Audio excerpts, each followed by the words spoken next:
Welcome to Getting on Your Nerves, a podcast where we explore the science behind stress, sleep, and nervous system regulation.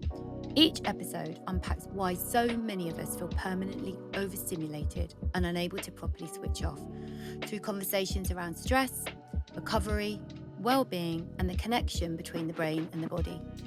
Since 2004, this work has pioneered sleep science through clinical trials, neuroscience research, and helping the body to move from fight or flight into rest and digest, supporting better sleep, recovery, and nervous system balance. I'm delighted to be joined by Lauren Baird, an experienced and BCP accredited psychotherapist. She is an accredited EMDR therapist and social worker with expertise in PTSD, trauma, anxiety, and other mental health problems. Thank you for joining me today, Lauren. Today's podcast is going to focus on our ability or inability to be mindful, to be present. We've called it the power of now. And the conversation is going to center around what goes on in the mind, what goes on in the brain, and what goes on in the nervous system. And I am delighted today to be joined by expert psychotherapist, trauma-informed, and also a fellow collaborator for some time with this work, Lauren Baird. Hi, Lauren. How are you? Hello. I'm so happy to be here. Thank you for having me and for my lovely intro. I am slightly roasting today. Yeah. Well, Scottish people cannot handle this heat. well, just so everybody knows, Lauren's not with me in the studio. She's in Scotland. And we've made her turn a fan off. So she looks a bit glowing. How dare you do that to me? So, I've got my outer glow from inner glow. She's got her inner glow. And also, just to say, Lauren, who has been with us for a couple of years as an expert contributor to this work's content. You know, she's a professional. She works in her own space with her clientele in the NHS. But Lauren also has recently had a baby. And we were just saying earlier that, you know, this is a very young baby. So Lauren is back working with us on this show today. And just thank you, Lauren, for stepping out of, you know, your baby bubble to be with us. And we know that that's probably put your brain under a little bit of stress and a little bit of fight or flight, which is a good place to start. So with your trauma expertise and so on, let's talk, if we can, a little bit about why we struggle in general to be present in the moment. And then maybe we can take that into why people who have experienced trauma find it particularly difficult. Yeah. Well, I think even if we just use the example that you just gave there about me just being like a second time new mum, and it's just the pressures that we can feel under. Obviously my situation is, you know, everyone's situation will be different. But I'm under an immense amount of pressure just now to do all the different things. But I think that in a kind of societal level, there's never been more pressure on women to do all the different things. So when I say all the different things, what I mean by that is, you know, we're working. Like, here I am today working. I want my career. I'm ambitious. I want to be here with This Works today. But I also want to be like an amazing mother to my children.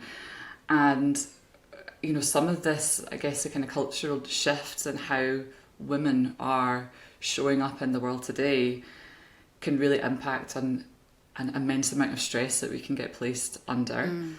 And I think within that, if we think about this from more of like the kind of patriarchal lens as well, you know, as women, we're expected to do it all very perfectly.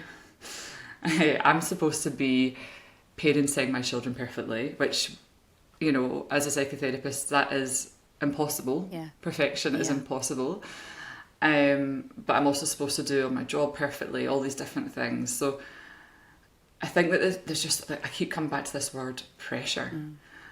And, you know, as humans, we're not really supposed to be living under pressure in sustained places of potential fight or flight for extended periods of time. Yeah.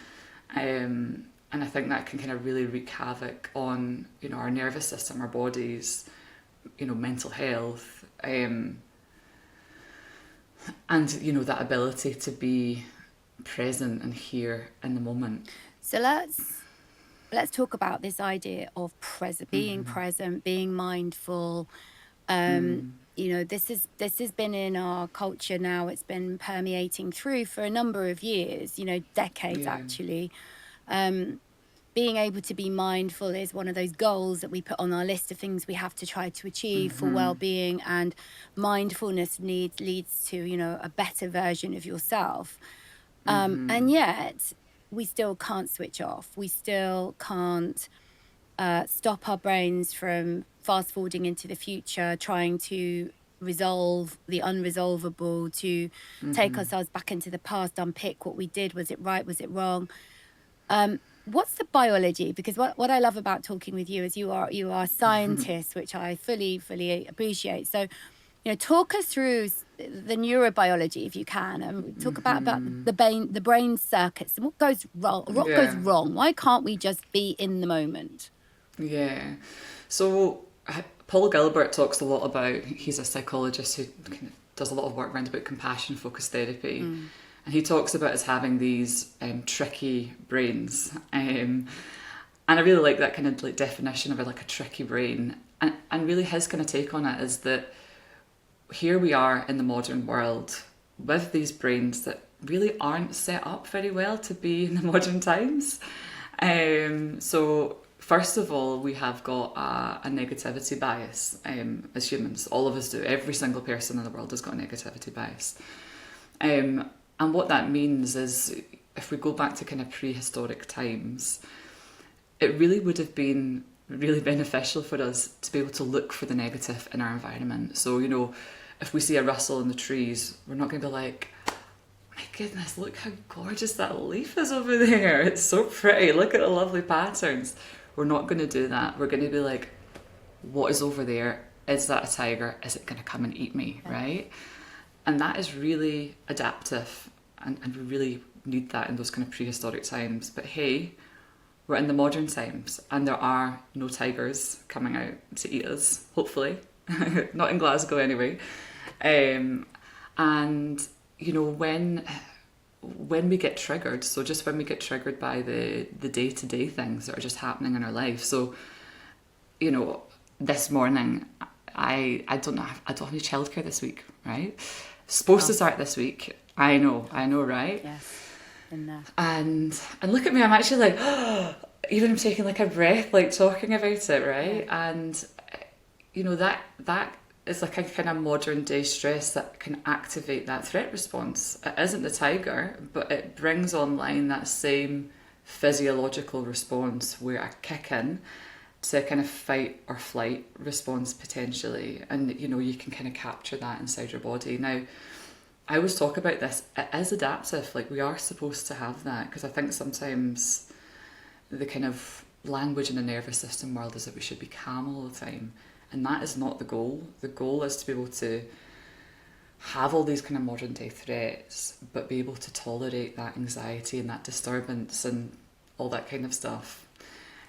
Without getting overwhelmed by it. Now, I'm conscious that I've just been like, blah, so I'll pause for a moment if there's anything that you want to ask me. No, I think that, so I'm just going to, play that back to you. I think it's fascinating, and it's also very true of my brain, that having a negative bias doesn't mean you're a negative person, right? It means that your brain, as humans, to protect us from threat, the brain will naturally be in a more negative mindset. It's looking for the possibility of threat, which when you take into modern context could mean that you are a negative person. Actually, that is, as you've said, that's a kind of a biological adaptation. However, now we are triggered, our threat response is triggered by things that are not actually life-threatening in a way that the tiger is. We are threatened by situations that we might find stressful. The brain doesn't necessarily cannot make that distinction between this is life-threatening and this is actually uncomfortable. And so the neurocircuits are engaged, the threat response circuits are brought online, and I mean they're there anyway, ready to go, and they dominate. So am I right? Have I kind of got that right? Is that the best way to think about this negative circuitry, which is very protective, And there'll be certain skills in life that if you know, that we, people who have a more of a bias, if you like, will be particularly good at.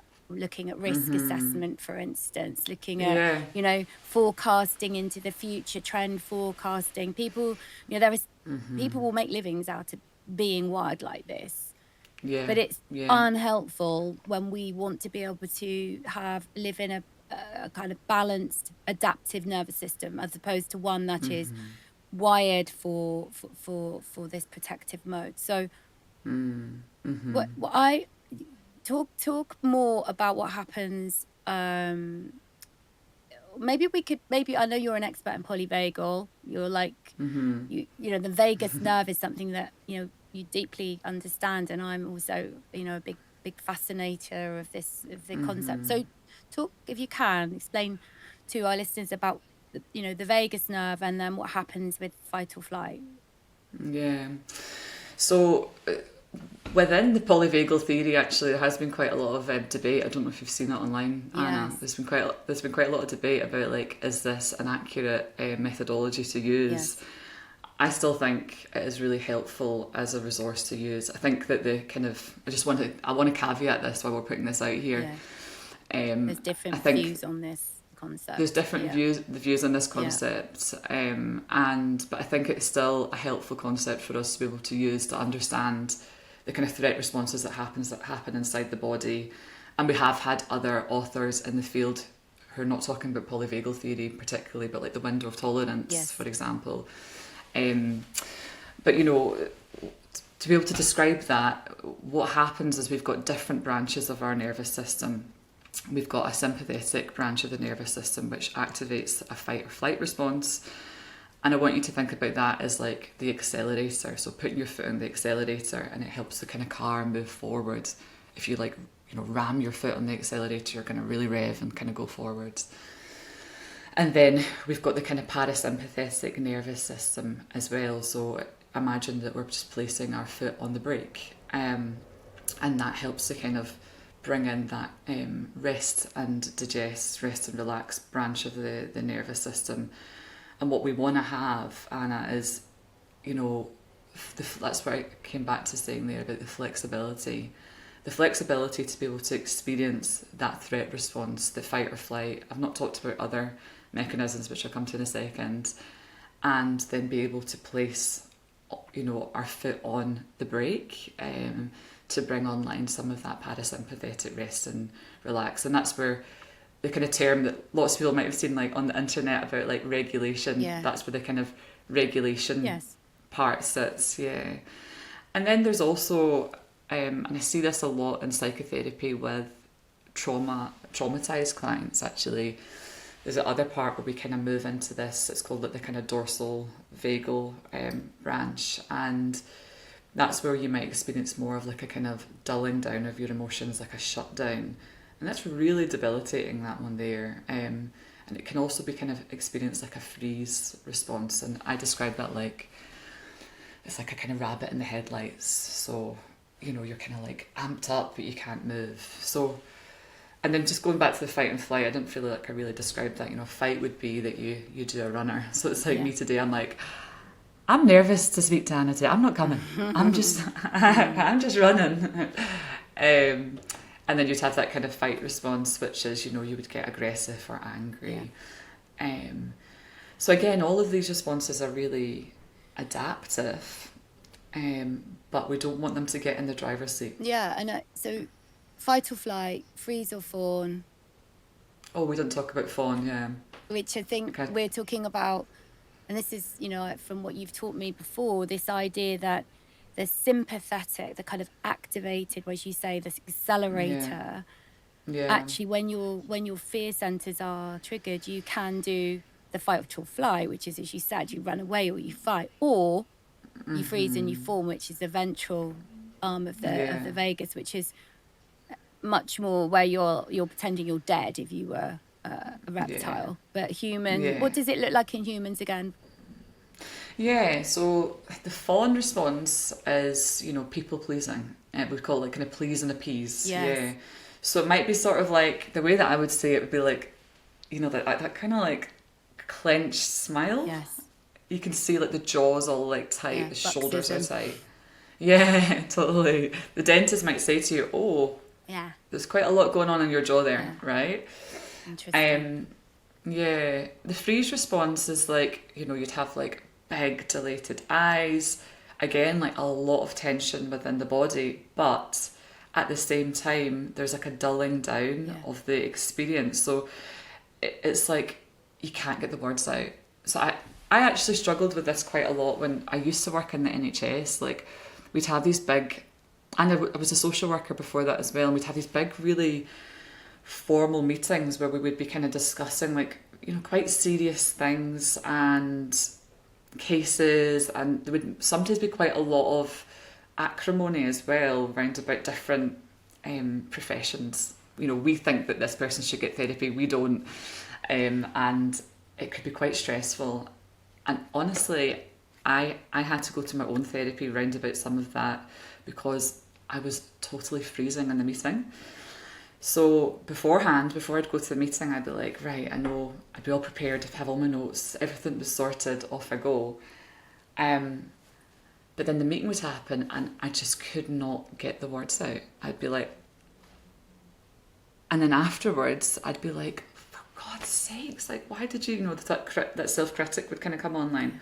Why did you not say anything? I know all this stuff. Like, why did I did not advocate for myself? And actually, maybe that's a good example there of the kind of way that these states work, that they blend, right? So that might have been a little bit of me freezing, but then also in comes the fawn pleasing other people around about me. Yeah. Yeah. And then afterwards, shut down. Oh, I'm so useless. Like, I couldn't say anything there. Like, why did I not say anything? And that's me on the sofa, like, binging on Netflix, right? And I think it's interesting because what you're saying, it resonates. We can talk a little bit more. In fact, we should talk more about trauma in a minute. But the idea that someone whose stress response has been triggered, actually find themselves disengaged, not wanting to talk, not wanting to be sociable, not having any energy, might look like depression even. As a consequence of living or being in a highly stressed, highly activated set. And I don't think people necessarily understand. They might think stress is always like running around going, Actually, no, what you're saying is, no, it could be sitting down and not engaging with people at all and just, that's an interesting thing for people to understand, I think, as we talk about, the stress response, we talk about the nervous system, and we're talking about and I want to talk about trauma because I think there's a special set of conditions that go around that, but also we're going to get back to this idea of how do we try to control the mind? What are the tools? Can it be top down, like brain to body, body to brain? Like what tools? And I know you've got lots of experience in tools, so we're going to come onto that because people want to know. But let's talk about being a trauma therapist, which is your background. It's also something that's very close to my heart. So how does the trauma diagnosis, whether that's PTSD or complex trauma, how does that affect this ability to, I'm going to use the word regulate, the nervous system? Yeah. And we can still use that term, regulate. Yeah, okay. It's just that it's been misused. Yeah. It's been misused to be calm. But we, therapists and psychologists, we still use that language. So we can absolutely use that terminology. But I guess what happens is that when someone has had a background of trauma, and we used to think, or not we used to, I think sometimes in day-to-day life people think about trauma as being a soldier out in Afghanistan, right? Yeah. But trauma, isn't just that. It's experiencing neglect in your childhood, so a parent that maybe was around the whole time but just didn't give you any emotional safety and care and love. It could be domestic violence, it could be so many different things. It could be a one-off event, so that tends to be post-traumatic stress disorder, tends to be from a one-off event or kind of a series of small events related to that event. Complex trauma is more, I'd see that more in clinic, like someone to experience neglect across their lifetime. And, you know, it can be people from all backgrounds. You know, I think there's a judgment here that it might be people that are living in poverty. It can be people who have been in boarding schools, for example, and didn't get care and attachment. So there's a wide range of how that can show up. But the impact of that, so let's just say a child who's neglected emotionally, because that is an area that people, you know, when you were just saying there, someone could be sitting in a meeting and they don't look stressed, they look fine, but actually underneath there are like these systems like going at it. When a child is neglected, there has been some research around about this, and they put on, I can't remember the exact details of this, but they put on something to monitor, I think it was like their heart rate, and their heart rate was completely elevated, the children that were neglected, but they just looked completely fine. You know, so there can be a lot happening inside the body, okay? But when someone comes to me, you know, what they might be noticing is that they are struggling with those autonomic nervous system responses, the fight, the flight, the freeze, fawn, shutdowns, and they look like certain mental health. So they don't come to me saying, sometimes people do because they follow my content, like, I feel frozen. They'll usually say, I'm depressed, or I think I've got quite a lot of trauma in my background, or I'm really anxious, I'm having panic attacks all the time. And someone who's, you know, in that fight or flight response, or maybe even the anti-freeze response, might be more likely to be experiencing the kind of generalised anxiety. GAD, yes. Yeah. People that are maybe more depressed would be maybe experiencing more like the kind of shutdown, collapse kind of response. But of course, it's a broad spectrum. It's not definitely like that, but that's typically what I would see. And to kind of think back to where this all comes from, we kind of look back at it, and usually, well, not usually, I'd say like 99.99999%, there's things in the background, some sort of trauma that's then showing up in the day-to-day. Now, the way that this works is there's been a lot of, I don't know if you've seen the new research actually, Anna, about, I'm desperate to get like coffee with you and talk about all this. Yeah. We need to geek out. But Bessel van der Kolk had created an incredible book called The Body Keeps the Score. Yeah, that famous book.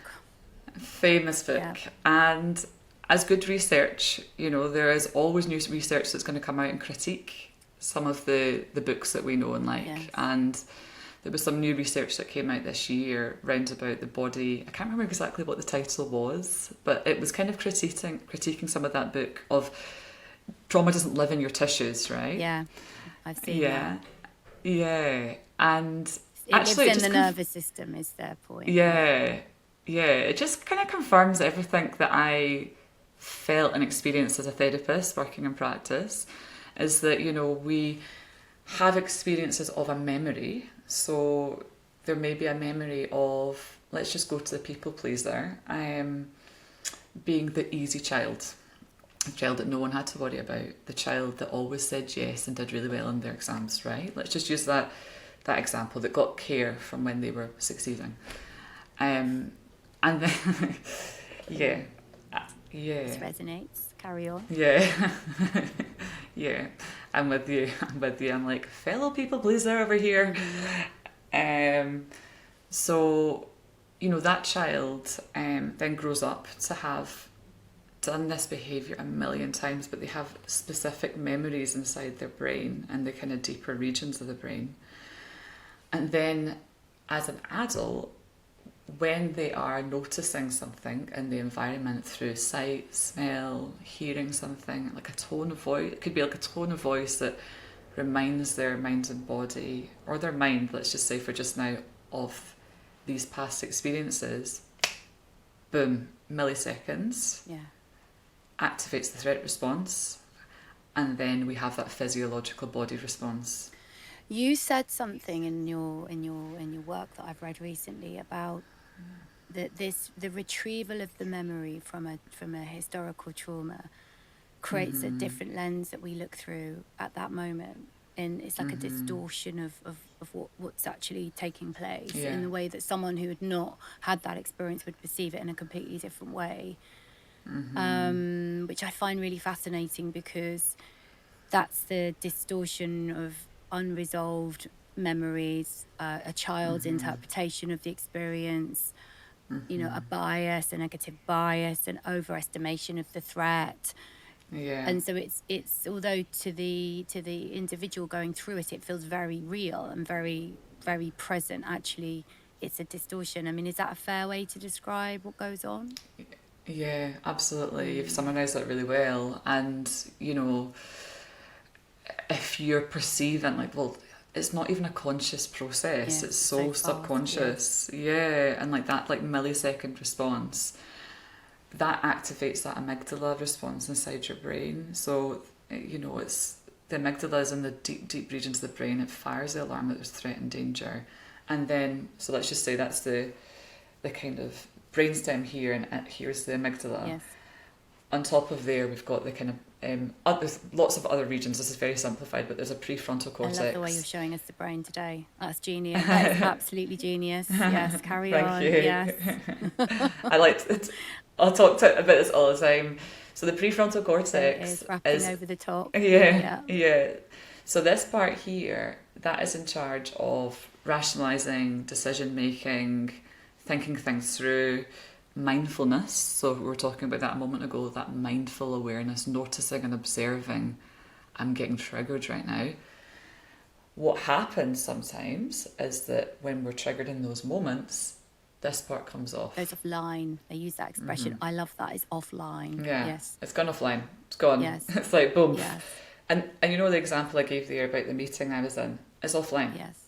I'm offline. Like this and they part can is offline. see that in fMRI. If they look at areas of the brain, they can see that happening. This is like hard science you're talking about here, which I think is important that people realise that, you know, the brain is not functioning as it should be functioning in people with trauma. It's because they've, you know, the adaptations that took place that saved them in a war zone or saved them in a childhood situation. Those adaptations are then maladaptive as they in the normal context. But that is a brain wiring issue as opposed to an individual's kind of stupidity or weakness. It's like and that's, I think, am I fair saying that?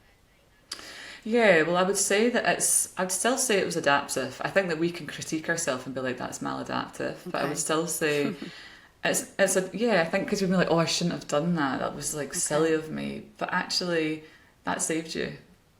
It saved you once, you know? but it's causing you distress in the present moment. Yeah, and that's where trauma therapy, this is where I would come in. Yeah. So this is where we would do the work in the deep brain regions to get those memories that are showing up in the present moment into the past. I need you to talk about EMDR because I think people, you know, more and more awareness of what EMDR is, but I don't think they really, not everyone understands how it works. So could you give us just a quick, what is EMDR? You use it in trauma processing. Explain that. Yeah, so EMDR is such a long word, but it stands for, so we'll never say it again out loud, like long. It stands for eye movement desensitization reprocessing therapy. It was created, I think, around about the 90s, so it's a fairly new psychotherapy. Yeah. It's got incredible evidence base behind it, so much so that it's now offered in the NHS, and the NHS will not bring online Yeah. So there's like a lot of, you know, it's significant not woo-woo, research. Everybody, that's the point. The NHS would not prescribe it as woo-woo. No, they wouldn't, right? And I guess the reason why it gets that woo-woo term, because I remember when I was in the training, I was like, what is this like weird witchcraft that I'm doing? Like crystals or... Yeah, exactly, right? But what we do is we use something called bilateral stimulation.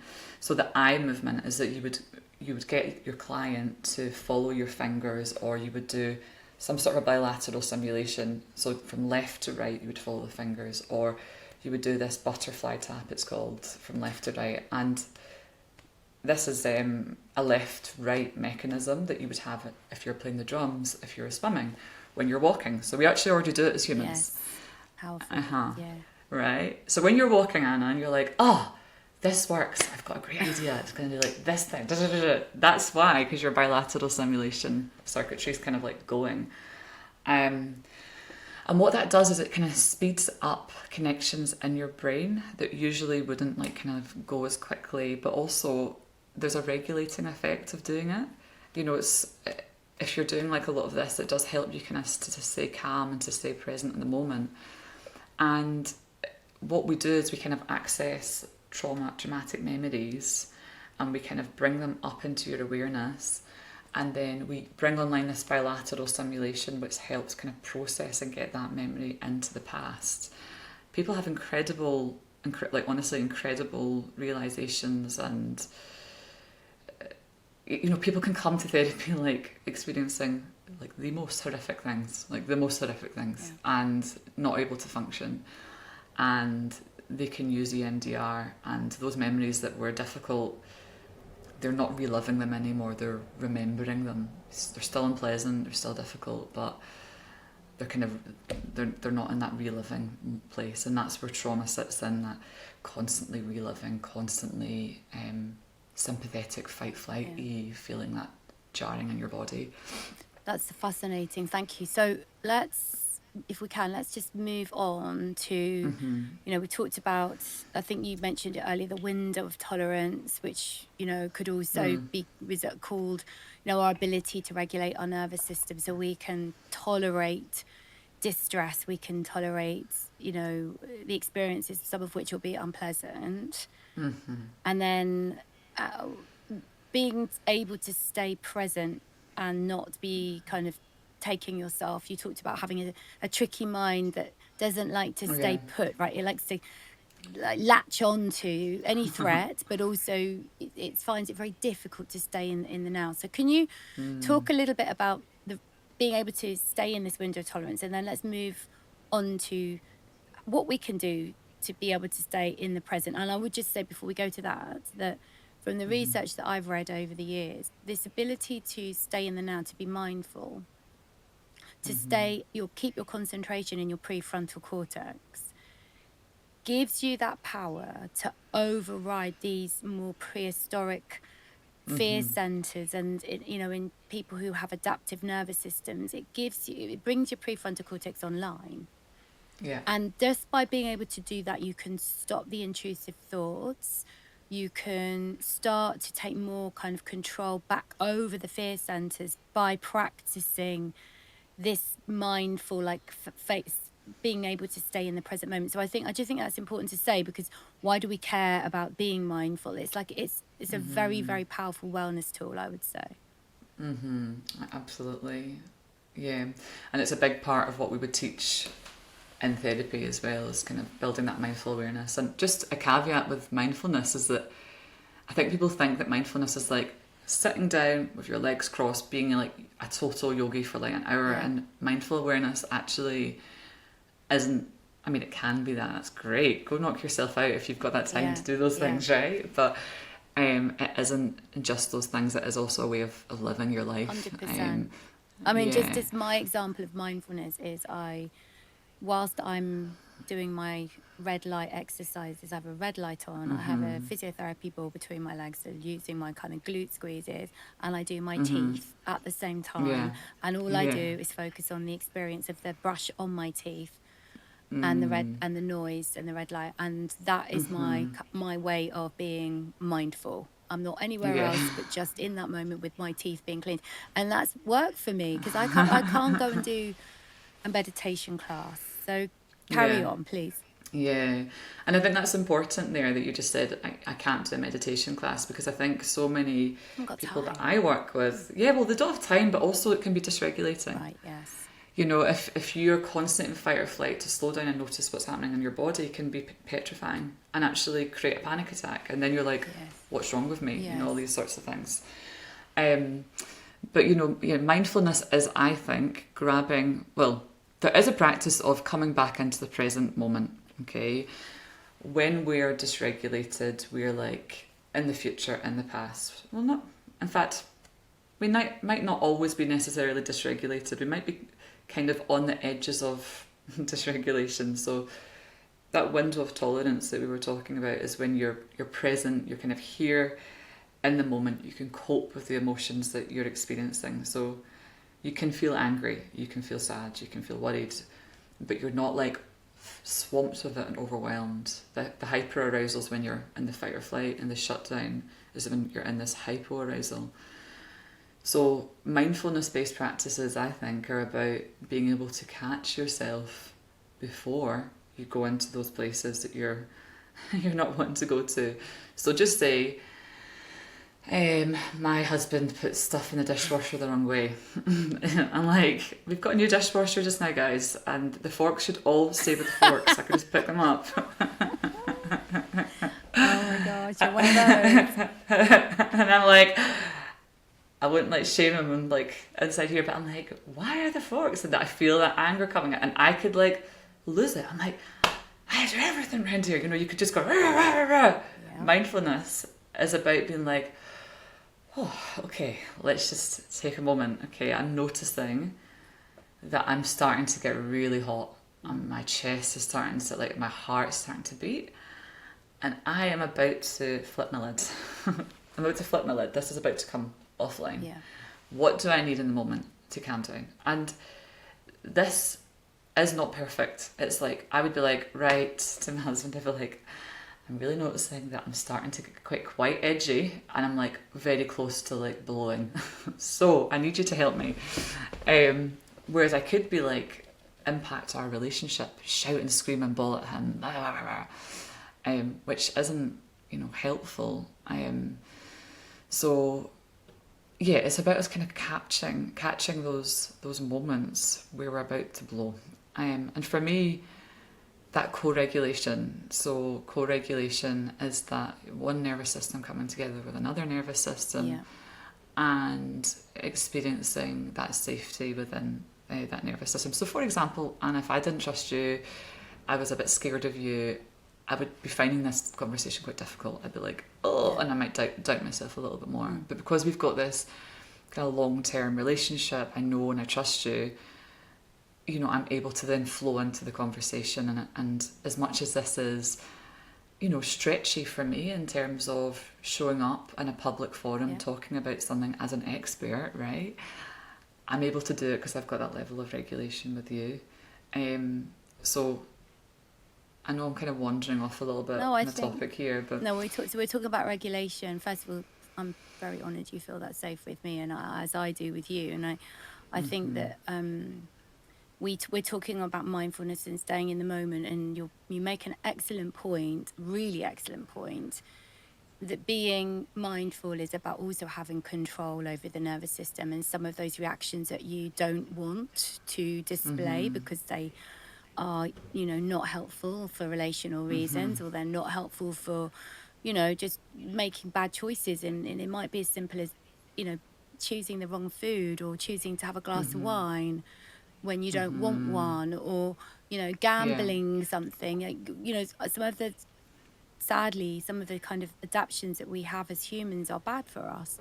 And when we're trying to change those choices, being mindful, which really what you're saying is like, it's a self-awareness that allows that prefrontal cortex to allow you to make the good choices. So sometimes that might be to do nothing but feel the teeth cleaning, but in other ways, as you've just said, it's like not reacting to a situation, like the forks being in the wrong place in the dishwasher, which I completely understand. I've got my own version of that, very much so. So I think this idea of then regulating ourselves, and let's talk about the tools. So you've mentioned one of the most important ones for me, which is other nervous systems. Like they, for me, and it could be my dog's nervous system sometimes. Yeah. Another nervous system alongside mine, because of my background and my childhood, is vital for me to feel safe. And I know that, and I have to then build my system around me for that. So what other tools are there?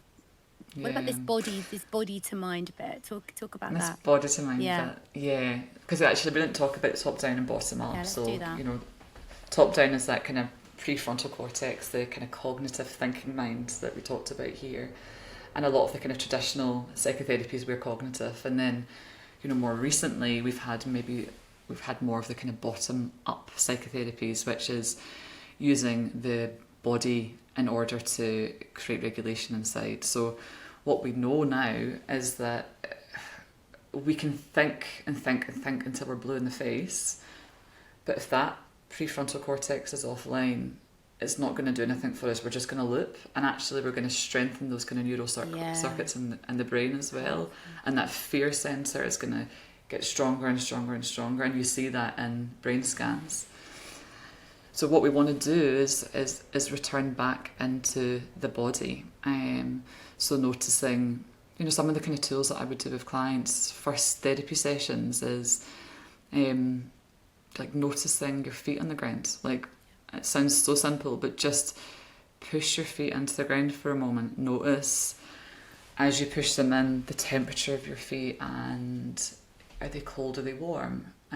What's the ground like below you? Is it hard? Is it a carpet? Is your dog sitting next to you, Anna, for example, like making a nice little noise? These are these kind of, the mind is off there, wandering, as it does, and it always will do for the rest of your life.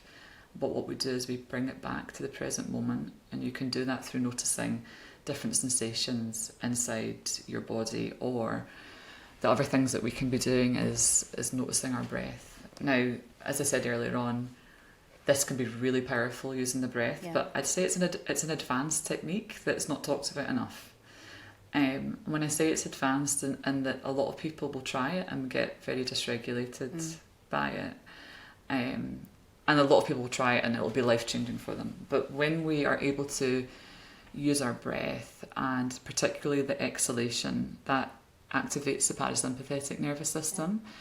So if we're even just able to take a longer exhalation, so my example with the dishwasher, if I can just stop and be like, oh my God, here we are again. I'm noticing, so that's mindfulness, that I'm having a moment.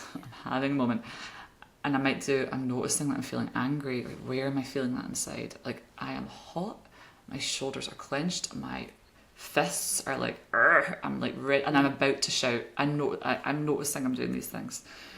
And then, I might just do something simple, because I don't have a lot of time. I might just be like, take a breath in, but then the exhale for 6 to 8. Yeah, or exhale. Even a longer exhalation, and even pretending that I've got a straw. So like, taking a breath in, and then the exhalation, to slow down that exhalation, because when I'm hyped up, it's like and that's not going to work, because your inhalation actually activates your sympathetic fight or flight nervous system. So a lot of people might do breathing the wrong way, and they're not actually they're taking a big breath. We're like, actually no, you need to do a big exhale, not the big breath in. Exactly. It's interesting, because I think I've learned this over the last 5 years, the power of the body to control the mind. I'm somebody that lived in their head, overthinking, over-intellectualizing, trying to find the answers in my own, brain. But as you said, your own pathways are pretty well built, and I would find myself thinking the same things, because, excuse me, those are the pathways that I've been built since childhood. And although I, as much as I wanted to change how I felt, I couldn't do it through thinking. Not all the time, often, especially when, I've had therapy, I've, learned the power of therapists, and that does help you to change your thinking, to change, and then that helps you to change your physiology and your experience. But if you're alone, that's not so easy. However, what I now know about the nervous system and the afferent power, the nervous system connecting, and the gut to the brain, and how much influence that has over your day-to-day experience of the world. So choosing the right foods, and having a healthy gut microbiome, that's a powerful connector to the brain. And using exercise in ways that I used to use it, I was like hammering away, like lots of high intensity, got it, very adrenaline driven. And I had to learn actually how to do the gentle exercise that sent messages to my brain, cues to my mind around relaxation and safety. And then you mentioned, looking, and we at this work, so our whole thing is around the senses. So sound, sight, inhalation, obviously that, the breath, but also smells themselves, and that they have a very powerful influence on our brains. Touch. And you taught me something, and it's something also I've seen in literature, which is around the visual system and using the eyes in a really quick way to calm the nervous system. You're going to explain it better than me, but our friend Andrew Huberman likes to talk about this. Go for it.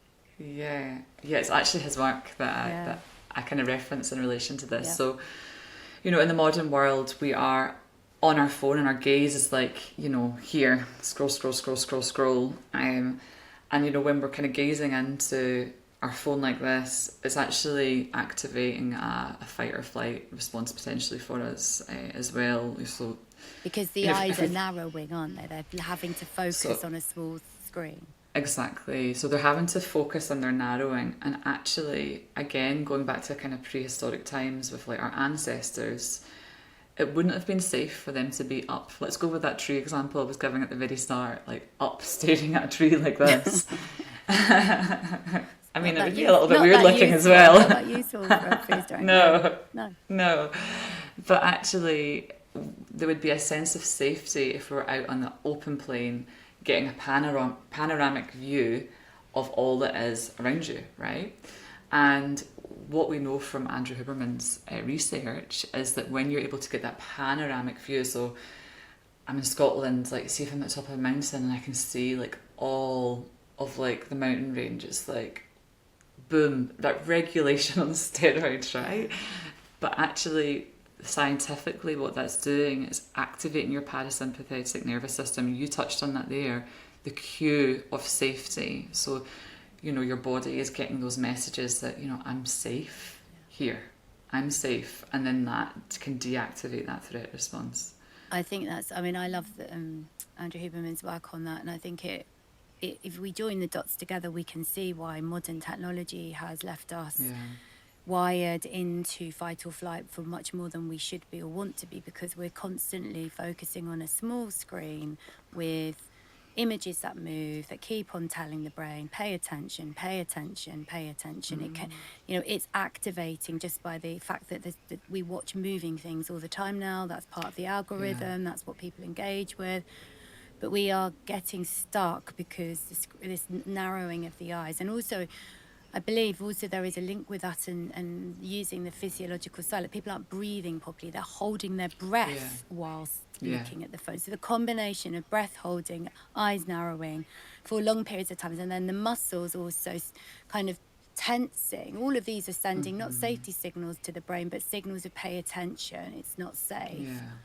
Even though we might just be scrolling on TikTok. It's telling us it's not safe to switch off. And that, I'm really passionate about this because our whole, reason for talking to experts like you, to give people education around how they can learn to manage their nervous systems and the things that they should do and the things that they should not do. And just to also normalize the fact that a nervous system is, that's fundamental to our survival and existence, and we shouldn't be frightened about the fact that we find ourselves distressed sometimes, and we shouldn't be in avoidance of those experiences either. We've got to, you said it earlier, regulation isn't just like I've got to be calm and zen the whole time. It's like no, we need to get stuff done. We've got goals to achieve, we've got things to do, we've got battles to fight, and that requires the activation of the nervous system. But we don't want to be stuck in it, because we need to be able to restore it back to parasympathetic relaxation, so we can do the things that make our lives feel good, like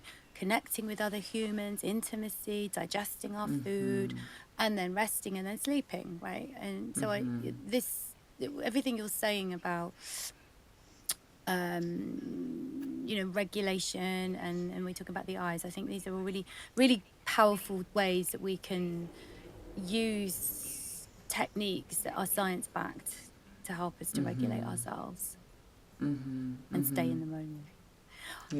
Well, I think we've covered so much today, Lauren. You've been brilliant. I just want to say again, thank you so much for coming out of your maternity leave for us. My pleasure. It's very brave to go from mothering a very young baby to putting yourself on the hot seat. And I know you're an expert, and I know you've got a lot of experience, but even so, your brain has been focused on taking care of your children. So I think you've been brilliant today. Thank you so much. Thank you. Can't wait to see you soon. Oh, thank you so much, Anna. It's been a pleasure, and thanks so much for just giving me this space to completely geek out with you. And it's been a lovely little break away from motherhood, and now I'm like, oh, I know my stuff. You know your stuff, girl. See you soon, Lauren. Thank you. Bye. Bye.